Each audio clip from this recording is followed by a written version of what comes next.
السلام علیکم، S M news کے ساتھ میں ہوں سید مقدر رضا۔ خبروں کے سلسلے کو مزید آگے بڑھاتے ہوئے خبر شامل کرتے ہیں پنڈی بھٹیاں سے۔ ہمارے نمائندے رانا تیمور شہزاد کی رپورٹ کے مطابق سالانہ مجلس اعضاء ایام سیدہ کے موقع پر بانی مجالس میاں ذیشان عباس بٹی کے زیر اہتمام زرعی پاک مخدومہ سید سلام اللہ علیہ کے دروازے پر 3 روزہ مجلس پاک کا اہتمام کیا گیا ہے۔ تلاوت کلام پاک سے مجلس کا آغاز ہوا ہے۔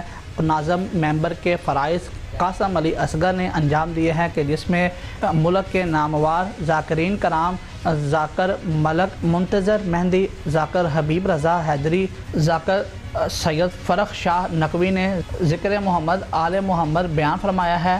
اس موقع پر میاں ذیشان عباس بٹی نے آنے والے تمام عزادار امام حسین علیہ السلام کا تہہ دل سے شکریہ ادا کیا ہے کہ آپ پاک سیدہ کو ان کے بچوں کا پرسہ دینے کے لیے اتنی دور سے آئے ہیں، اور لنگر نیاز کا بھی یہاں پر وسیع انتظام کیا گیا ہے۔